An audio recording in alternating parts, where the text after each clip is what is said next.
Conversation on race and policing began in response to the police killing of George Floyd on May 25th, 2020. In this partnership between CSU San Bernardino and the Brennan Center for Justice, we hope to engage in ongoing discussions related to the history and current context of race, policing, and criminal justice with guests from diverse academic fields and backgrounds. Thank you. My name is Stan Futch, and I would like to thank you for joining us on Conversation on Race and Policing. You've just seen the film Breaking Barriers with Danny Murillo. Before we get started, I'd like to read the land acknowledgement. CSUSB acknowledgement. We recognize that California State University San Bernardino sits on the territory, ancestral land of the San Manuel Band of Mission Indians, Yahamatam. We recognize that every member of the California State University San Bernardino community has been benefited and continues to benefit from the use and occupation of this land since the institution's founding in 1965. Consistent with our values of community and diversity, we have a responsibility to acknowledge and make visible the university's relationship to Native peoples. By offering this land acknowledgement, we affirm Indigenous sovereignty and will work to hold California State University San Bernardino more accountable to the needs of American Indians and Indigenous peoples. Now I'd like to pass it to Matt Patino. We are honored today to have Danny Murillo join us for the conversation on race and policing.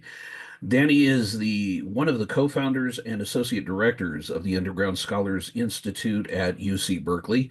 He leads their recruitment efforts through the Underground Scholars Ambassadors and Incarcerated Scholars Program. He also supports the Wellness and Career Pillars. He is originally from Norwalk, the one-way streets neighborhood, and was born to Mexican parents from Zacatecas. Danny was the Smart Justice Fellow at the Michelson 20 Million Minds Foundation, where he convened the Smart Justice Think Tank, a coalition of higher education champions, which directly impacted leaders to establish California's best practices, serving as a common agenda for the field of higher education in prison and supporting formerly incarcerated students on campus in California. Danny is also part of the Campaign for College Opportunity as their program analyst and was the primary author of their report, The Possibility Report, From Prison to College Degrees in California. He's also the program analyst at the Vera Institute of Justice, has worked on nationwide higher education prison projects, was the research and program analyst at California Corrections to College, a project focused on educational equity and creating access to higher education for currently and former incarcerated people. In 2013, Danny was the media representative for the Prison Hunger Strike Solidarity Coalition, which supported the Short Corridor Collective, a group of incarcerated men organizing a statewide prison hunger strike to end the practice of long-term solitary confinement. His work has appeared in GQ Magazine, La Opinion, National Public Radio, New York Magazine, The Appeal Podcast, Univision, and 60 Minutes with Oprah. Danny is also the recipient of the John W. Gardner Fellowship for Public Service and the Soros Justice Advocacy Fellowship. And recently, he was selected as the recipient of the 2024 Global Freedom Fellowship. Danny Murillo, welcome to this week's conversation on race and policing. Thank you. Thank you for the invitation. Happy to be here. So as a San Bernardino, or excuse me, a Santa Barbara parent, I will refrain from making any references to Berkeley. Please tell us about your work. For sure. So yes, currently I'm the associate director at Berkeley Underground Scholars, a support program for formerly incarcerated students. Most of my work is centered around the recruitment of formerly incarcerated and system impacted being students who may not have direct incarceration experience, but are somehow impacted by incarceration through the incarceration of a parent or a sibling, It's that sort of kind of we believe that that also impacts people for those that are not incarcerated. So we also include family members with incarcerated family members into our program. But anyways, most of my work revolves around recruiting formerly incarcerated system impacted community college students. I work, the ambassador program is a leadership program for students in community college. And then we also serve incarcerated students who are taking college courses in prison. We provide academic advice and transcript analysis and kind of provide a pathway into the University of California, Berkeley. That's the work that I do, but Underground Scholars has multiple programs that we also offer, right? But I have other staff members that kind of carry that weight, right? But overall, the purpose of the goal of our mission is to create alternatives to incarceration through higher education and supporting those who have been directly impacted to be able to get admissions into the university and using education as a tool for self-transformation of self and community. So how is USI different or similar to Project Rebound? We're born, based on the work that Project Rebound was doing in San Francisco, right? When we first started Underground Scholars at Berkeley, when we even came up with the idea of wanting to create something, the very first thing that we did was reach out to Jason Bell, who is still there now, and their colleague Ayerto Morales, who used to work at Project Rebound, and they pretty much came to our space and kind of advised us on what we needed to create a space, right? I guess what I would say is the difference, there are some differences, right? Like, the Project Rebound, they can work more closely with admissions to kind of, get people in through, certain procedures that unfortunately we haven't been able to do that here at the UC. It's a little bit more stricter when it comes to the admissions. Like we really want everybody to kind of complete all of their requirements. I know that at the CSUs, they have been a little bit more lenient where they allow students to come in while they're finishing some of their transfer requirements. Unfortunately, we haven't been able to do that. So I would say that Project Rebound, in some capacity has an advantage in terms of like working with people getting students in. But I would say with Underground Scholars, what the difference for us is that we, at least when it comes to our programming, we really think holistically from, recruiting people into the university to thinking about career services and opportunities along the way as they're transitioning out. So we have it's a five tier model, or a 5-pillar model is recruitment, retention, advocacy, wellness, and career services. And each pillar has multiple programming that are dedicated to the well-being of our students and those that we're trying to recruit. Jeremy? Thanks, Matt, and thank you, Danny, for joining us. I just wanted to do a quick sort of point of order. We welcomed in Dr. Annika Anderson from the Sociology Department. Annika leads our Project Rebound here on campus, and it was Annika who made this event possible in the Sociology Department and the Project Rebound. So I saw that Annika was joining us, and I wanted to make sure just to give her a shout out, and also Annika, just to say thank you for making this event possible, and please jump in with any thoughts, any questions, comments. But thank you so much for joining the conversation. Thank you for organizing this event. I just really wanted to quickly say, thank you for all the great work that you've been doing with this series, and Danny Murillo. I mean, I've been following his work for many, many years. I've known you for almost a decade, and so he does a lot of things in so many different spaces. Just thank you for joining us, really. And that's it. I'll give the stage back to you. Thanks for having us. Appreciate it. Thank you for being here, Danny. One of the things that I saw in the video was a lot of emotions. Yes. There's a lot of, and I'm sure that's one of the main things. A lot of the people you're working with, and Annika, the same thing. That people are, graduation's huge. Mm-hmm. Talk about that a little bit. Yeah, it's a milestone for people, right? One of the things that, we try to focus on when we bring people to the university, we're about to host our new orientation for our new class of students that are coming in for the fall, right? And when we bring them into this orientation, we try to be very intentional in setting a tone where, it's like a rite of passage, right? You're coming into a space I believe any university, right, offers ample opportunities for people that take advantage of it, right? You can go to any university and walk out of it dissatisfied because you didn't take advantage of the resources that are available. And so for us, we're very intentional with our students, like, yo, we want you to take advantage of all the resources, and this is what's available, so that when you do graduate, you're as prepared as possible for that next step. Because a lot of times when students graduate, they don't make that investment into focusing, making those connections. And then those 2 years, 3 years pass because we're transfer students. We come in 2 years, 3 years, and we're out the door. And it's like, whoa, I didn't take the time to build my network, right? So for us, we try to invest our time to make sure that students do that, so that when they do graduate, they're ready for the next step, right? And that graduation, making sure that as they're preparing to graduate, we give our students a stipend of $1,500. It's not much, but something to kind of help them, as they're on their way out the door. Also trying to build up our alumni network, make sure that they're connected with other opportunities, whether it's going to be grad school or career opportunities. But it is,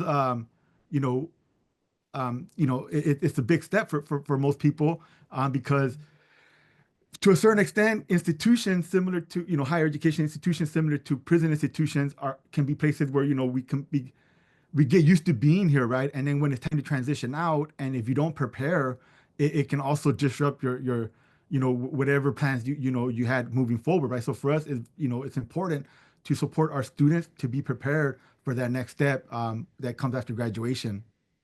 And Danny, talk a little bit about, because I know you graduated, but the effects on the family. For sure. When I came home from prison, when I was in prison, my little brother and my nephew would write me telling me that they wanted to follow in my footsteps. This was maybe 3 or 4 years before coming home. I'm in solitary confinement, Pelican Bay State Prison. My brother and my nephew are 12 and 13 years old, talking about they want to follow in my footsteps. And, that was a big catalyst for making the change in my life, for wanting to do something different, right? Because I didn't want my little brother and my nephew to end up in the same place I did. And, when I came home, I'm trying to be a positive male role model to both of them. And they're not really trying to listen to what I have to say, right? They were hoping I came back the same person that went in there, right? And, for quite some time, maybe about for 2.5 years, they were in and out, getting in trouble. When I finally transferred to Berkeley after coming home 2.5 years later, I moved them up with me to Berkeley, because I know that there's not a lot of opportunities in our community, right? And at Berkeley, it's, even though they're not students, there's still opportunities for them to make connections, right? Through me, right? And that's pretty much what happened, right? Through me, they were able to meet other people. They were able to make new friends. And that was in 2015. Between 2015 to 2018, my little brother and my nephew, even though they were living with me in Berkeley, would still go back to the neighborhood, get arrested. They ended up, my nephew went to prison during that time. My brother got arrested for a gun. And around 2018, 2017, my little brother and my nephew, they just got it. For some reason, something snapped in them and they got it. My little brother is now doing his master's program here at UC Berkeley, a master's in public policy. And my nephew, he works for UC Berkeley as a cook, and is currently studying culinary arts with the intention of transferring either to Cal-Poly Pomona for their BA in restaurant management, either or Cal State Long Beach, or possibly Cal State East Bay for their BA in restaurant management. So, education for me, again, as I said, is not just transformative for the individual, but also for our community, and in this case, my family. Fantastic. Annika, would you like to tell us a story about your successes? I think I'm good. I'm trying to get you in here. I'll Mike had jump his in at hand up some there. point. Okay, go ahead, Michael. Great, thanks, Dan. I mean, it's so impressive that you're doing what you can, Danny, to ease the path that you had to figure your own way how to get through it. But what do you see as existing obstacles, or are there new obstacles that are being created that are the most important to try to dismantle that perhaps we or the audience can help with?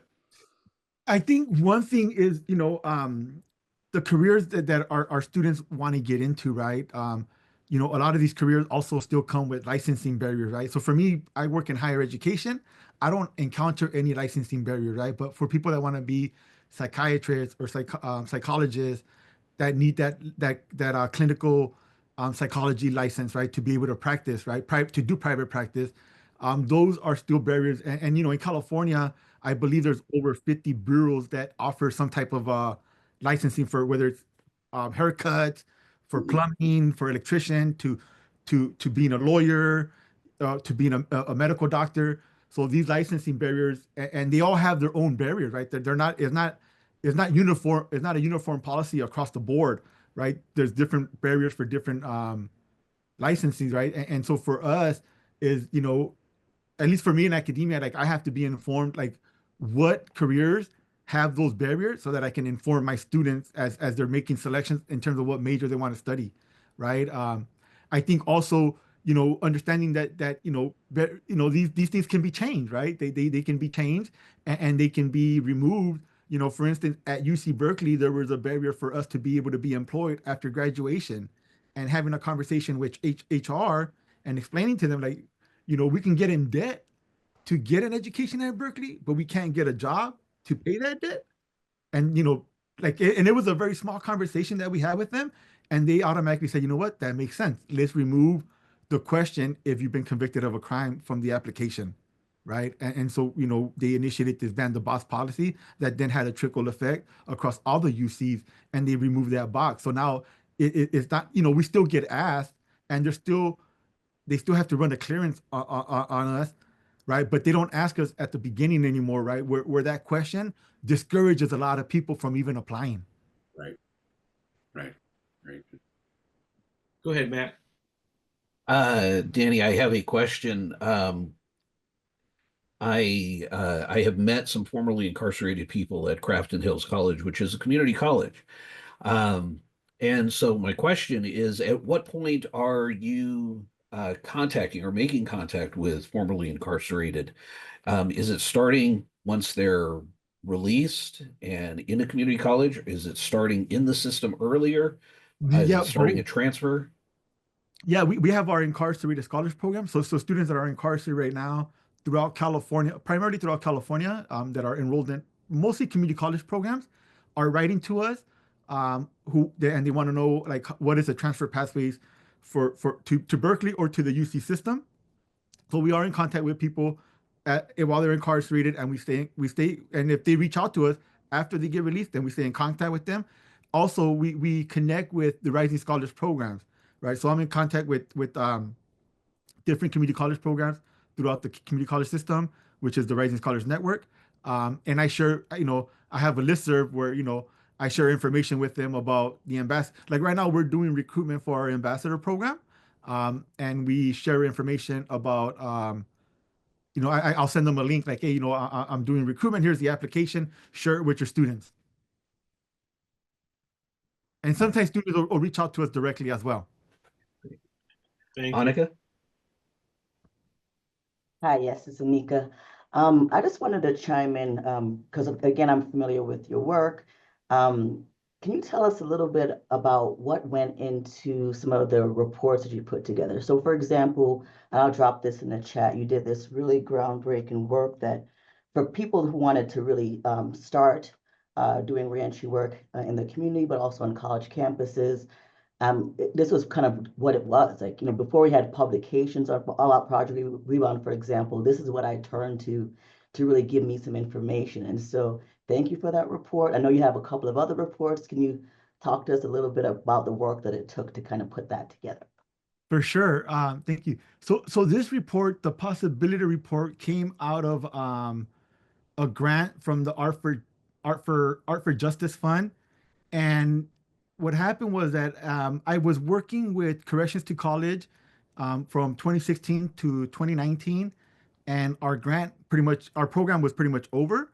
But the Art for Justice grant wanted to continue to fund us, and we decided to take a small portion of their funding to create a report. And they really wanted to highlight students' experiences in higher education, formerly incarcerated students. And so the thought was that we were going to do qualitative, data collection either one-on-one with students, but we ended up deciding to do focus groups. We did focus groups with three clusters of three groups of students: community college students, CSU students, and UC students, and pretty much just had conversation with them about their experiences in higher education, the barriers and opportunities that they encountered, and that process, that putting that report together, was interesting because it was also during COVID, right?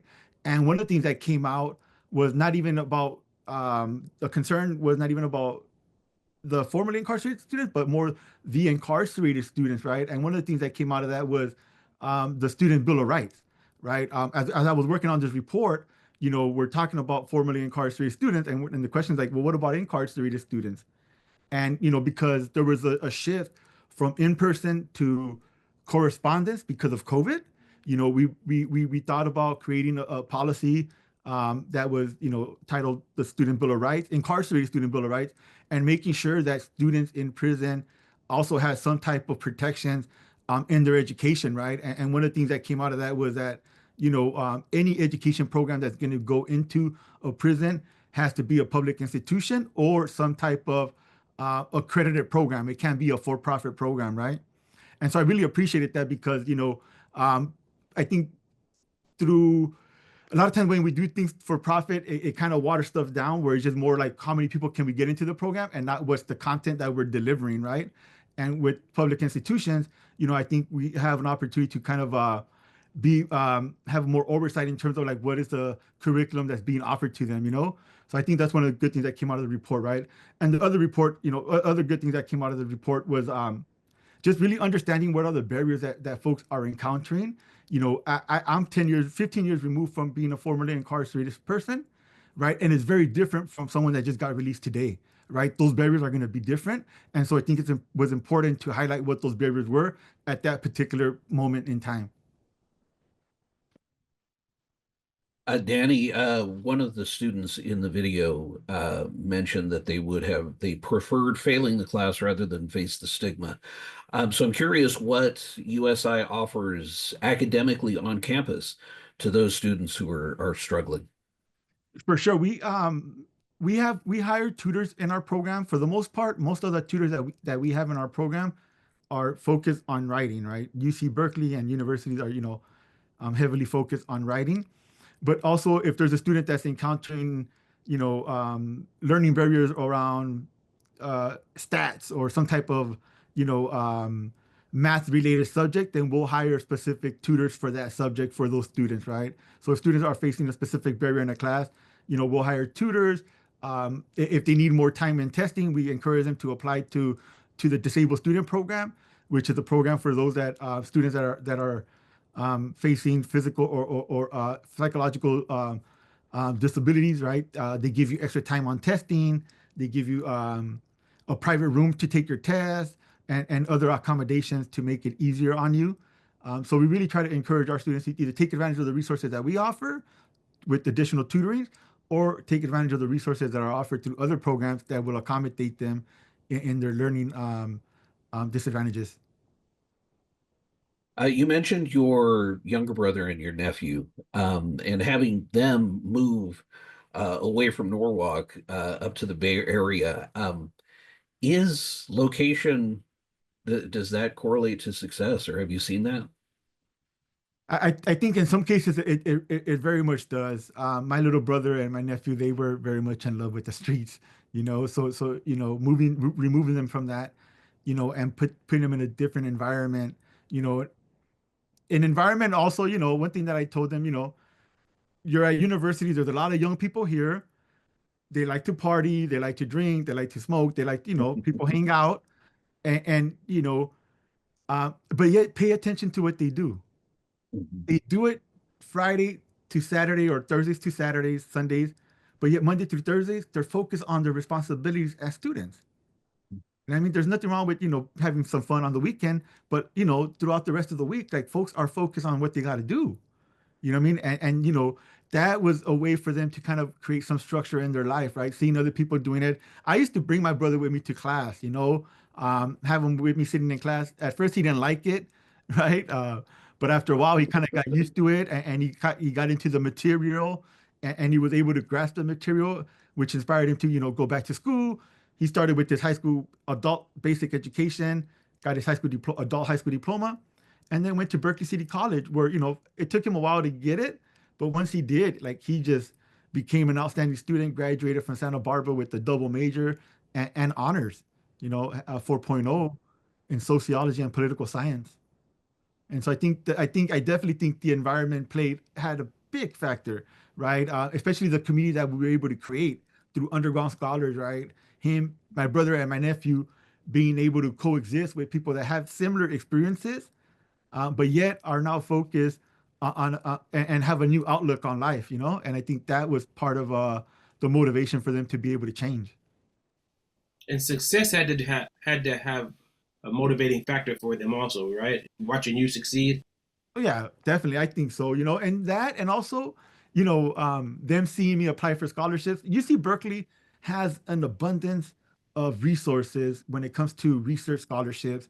We got scholarships that give students up to $15,000 for an academic year, And so I've got multiple of those scholarships, right? And then being able to see that, was also motivating. Like, they're giving you $10,000 for you to do a research project for a year. All right. Like, that's, that's motivating to some people, And how many colleges, let's say California, have this kind of program?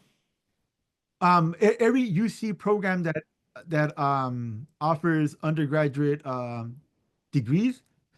So every UC except for the University of California Law School, which used to be UC Hastings, and UC San Francisco Medical School. Everything else, we have an underground scholars program. I believe the Cal State, correct me if I'm wrong, Annika, is about 20 programs right now? Give or take, right? It's about 19 or 20 last I checked. Yeah. And I think that a total of 23 campuses of Cal State, I believe, if I'm correct. And then the community colleges, that the number always fluctuates. They're like 112 to 115, but I believe there's about 70 to 80 programs on campus and in prison serving incarcerated students and formerly incarcerated through the community college system. Fantastic. Michael? Danny, can you tell us a little bit about the Prison Hunger Strike Solidarity Coalition, and particularly, obviously student protest has been a tradition across the United States, but at Berkeley in particular, and now we're seeing kind of a crackdown on student activism in a way that's quite troubling. Can you tell us about the difference as a formerly incarcerated person being involved in some kind of activism on campus? Right. No, definitely, when it came to doing that type of activism work on campus as a student, I was always mindful of like what were my limitations, right? Because I am someone that still has 2 felony convictions, right? And I was always mindful, like, okay, once things turn left, or once things go, towards more like the violence, like I it was my responsibility to like extract myself from situations like that. But I did participate in multiple organizing activities on campus as a student when I was part of the Prison Hunger Strike Solidarity Coalition, which was a coalition of, family members, directly impacted people, lawyers, students, union workers, what have you, that were part of a coalition that were supporting the men in solitary confinement to bring an end to long-term solitary confinement in California prisons. Mind you, around this time in 2015, the policy was that if you're in prison and you're in solitary confinement labeled as a gang member or an associate, you're there indefinitely. It doesn't matter if you committed a violent act or not. If you're serving a life sentence, you are there indefinitely unless you have a parole date or you what they call debrief, or you give up information and become a state witness or whatever. And that was the only way to be released from solitary confinement. I had a parole date, so I knew when I went to solitary confinement that I was coming home,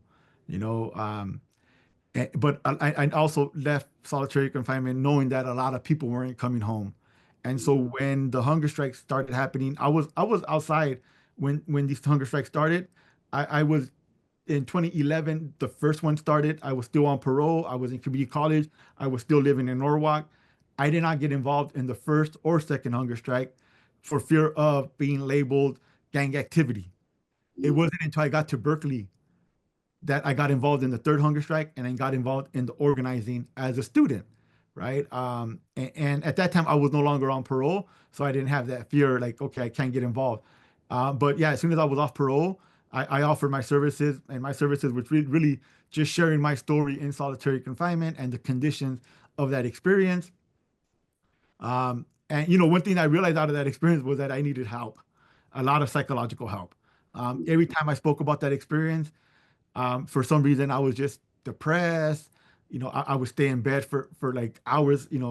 I just would stay immobile, right? And that really prompted me to really start a mental health and a self care program for myself. Going to therapy, going to yoga, going to whether it's acupuncture, just doing different things that really allowed me to kind of take control of my anxiety and the depression that I didn't know was a result of that experience in solitary confinement and just experience of incarceration and all of the other traumatic experiences throughout my life as well. So you went directly from solitary confinement to going home. Yes. I was released I went from Pelican Bay State Prison.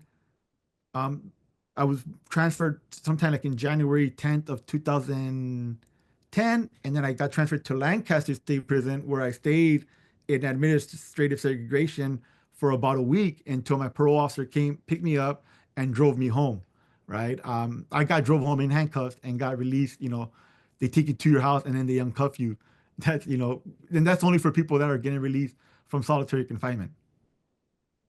That must have been quite a culture shock, other kinds of shock as well. No, definitely. When I came home, everything just seemed so big, like, but what's interesting was like I remember walking into my house, my mom's house, and it felt so tiny. Like it just felt so tiny. And then I realized, like, okay, all my life I've been in these huge buildings, right? Like prison buildings are huge, right? With big, with high roofs and stuff. And it just being in that house, it just everything felt so small. But outside, like it just I was no longer confined by these four walls, right? And everything just felt so so big, and it's like to a certain extent it was intimidating. It was intimidating, and for me, one thing that I told myself was coming home, like I'm taking baby steps. I'm not gonna rush into things. A lot of times we want to rush into things and we want to do everything that we missed out on, right? And a lot of times that could be overwhelming for us. And it can also put us in a state of like especially if we're not able to accomplish the things that we set out to do, leave us like in feeling hopeless, right? So for me, it was like I'm not gonna put this pressure on myself. I'm gonna take things slow, just getting my driver's license, getting my social security, or small accomplishments, that I was kind of going along the way, and little by little, these little accomplishments turned into bigger accomplishments. I was on the dean list in community college. I was a keynote speaker. I got accepted to Berkeley, and so on and so forth, And does the state provide any kind of treatment or assistance for people who have been exposed to that solitary? Not really. I will say though that now, years later, when I first came home, the Department of Rehabilitation wasn't really offering services the way they are now, right? But I have now benefited from the Department of Rehabilitation, right? They offered me support with my master's degree, actually paid my tuition, or for whatever financial aid didn't cover, they helped me pay the tuition, and they help with other services as well, right? When I first came home, they were really focused more on vocational support and also like supporting you around your disabilities. But now they offer a lot more educational support. They're helping people pay for their bachelor's and their master's degrees or their graduate school. So that's like support that was like useful. For me, some colleges and universities offer mental health support. But there's also like for a lot of us that are formerly incarcerated, we still haven't really accepted the fact that we need that support, especially for men. It still comes with like a stigma of being a sign of weakness, right? To say, you know what, I do need mental health support. I went through a traumatic experience. but sometimes we don't acknowledge it as that, and we're like, that's just a sign of weakness if I choose to go to mental health services. But it's really not. I mean, it's like it's actually a sign of strength to understand when you do need support, right? Because it takes a lot of courage to be able to ask for that support. So to say that it's a weakness is I would disagree. Now I would disagree. Before I used to be on the opposite side, right? But now knowing what I know and knowing that with the education that I receive, that incarceration and the things that lead to incarceration are traumatic experiences that we as formerly incarcerated people have a responsibility to address, right? Because if not, then we're going to continue to carry those that trauma with us, and it's going to impact our other relationships. Right. Danny, your resume and your plate's pretty full, but what's your plans for the future? What would you like to see continue in what you're doing, and where would you want to see yourself in the future? So currently I'm doing work in Mexico. I'm doing work that I started doing some work in Mexico around 2021, right around COVID. I met a graduate student who's now a professor, Dr. Cepeda, at the University of Guadalajara, who found out about the work of underground scholars, and he wanted to figure out a way how to support people that are being deported to be able to continue their education in Mexico. And so right now I'm working with my colleague to try to create a pathway for people that are studying right now in prison and are going to facing deportation, trying to create a pathway for them to continue their education either in a Mexican institution or some type of virtual program with universities in the United States. We're actually organizing a conference. I'm organizing a conference on the 23rd of April that is titled Building Bridges, a transnational conference on incarceration, deportation, and higher education. What I would like to come out of this, besides establishing a pathway for people to continue their education, and not just thinking about people who are being deported and education, but also thinking of people that are being deported who are interested in finding a career. So we also want to think about what kind of career vocational trainings we can offer to people, right? That they can start a career in Mexico. And so for me, what I would love to do is hopefully be able to turn this project in Mexico into a job, because I do really see myself wanting to move to Mexico and live in Mexico and work in Mexico, just because of the fact that, I have family in Mexico, and I have Mexican citizenship. There's just something about being over there that just, when I'm there, my immune system is just a lot more relaxed as compared to when I'm over here. I don't know why, but I find being outside of the country a lot more sensitive to my to my needs when it comes to my anxiety and my depression. I really enjoy being in Mexico, and I want to turn that into a job. Well, good for you. Great. Well, thank you, Danny, for coming and joining us, and we just had a great conversation. That was a good video. A lot of good things going on with you and in your life, and hopefully all your future dreams will come true. So thanks again for joining us, and hope to see you again with your Mexico report. Thank you, sir. Appreciate it. Thank you very much, and thank you for everything. Thanks very much. It's great. Really appreciate it.